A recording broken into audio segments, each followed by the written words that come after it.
Halo, selamat malam pemirsa. Selain dua kabar utama tadi, kami juga akan menghadirkan serangkaian kabar penting lainnya. Untuk mengetahui informasinya, inilah kabar utama selengkapnya bersama saya, Ken An.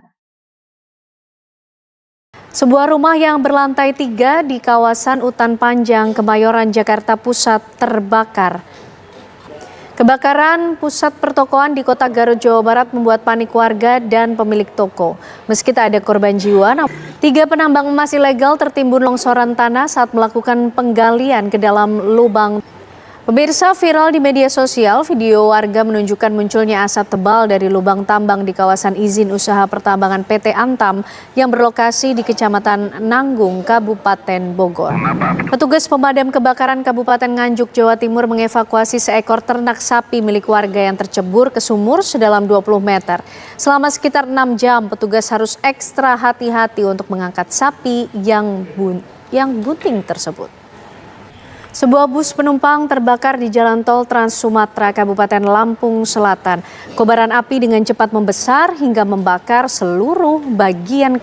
Sebuah mobil minibus ludes dilalap api di Jalan Jenderal Sudirman, Kecamatan Borobudur, Kabupaten Magelang, Jawa Tengah. Seorang pelajar tewas ditabrak bus saat hendak masuk ke SPBU di Jalan Wates, Purworejo, Kecamatan Temon, Kabupaten Kulon Progo. Gunung Merapi di Sumatera Barat pagi tadi mengalami erupsi. Pemirsa, Anda kembali menyaksikan kabar utama. Gunung Merapi di Sumatera Barat pagi tadi mengalami erupsi. Gunung Semeru di Lumajang, Jawa Timur terpantau kembali mengalami erupsi berupa awan panas guguran dengan jarak luncur hingga 5. Kita beralih ke informasi lainnya pemirsa, jalur Pantura di Kudus, Jawa Tengah kembali diterjang banjir. Seorang pengendara nyaris terbawa arus banjir usai hujan deras. Pemukiman warga di 2 kecamatan di Kabupaten Pandeglang, Banten masih terendam banjir.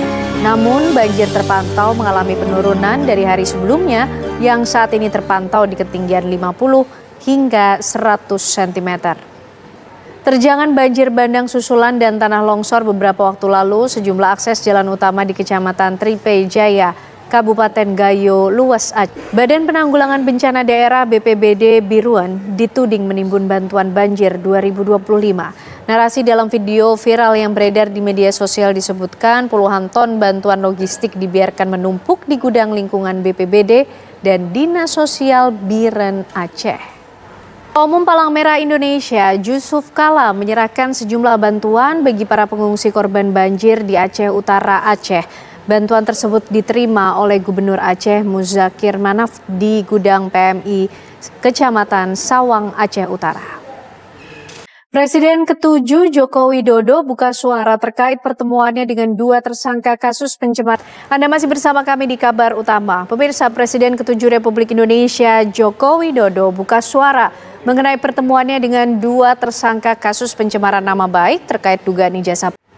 Sidang lanjutan gugatan citizen lawsuit terkait keaslian ijazah Presiden ke-7 Joko Widodo kembali digelar di Pengadilan Negeri Solo.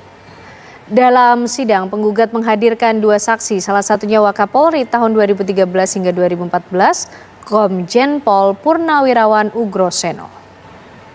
Komisi Pemberantasan Korupsi belum melakukan penjadwalan terkait pemeriksaan Yakut Khalil Qomas sebagai tersangka kasus dugaan korupsi kuota haji.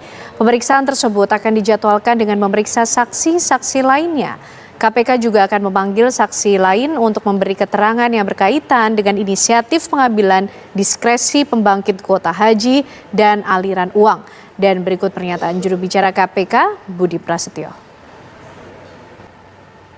Pemirsa, Ketua Bidang Ekonomi Pengurus Besar Nahdlatul Ulama atau PBNU, Aizuddin Abdurrahman membantah menerima aliran dana dugaan korupsi penentuan kuota dan penyelenggaraan ibadah haji di Kementerian Agama tahun 2023-2024. Bantahan ini disampaikan Aizuddin Abdurrahman usai diperiksa KPK sebagai saksi pada Selasa petang.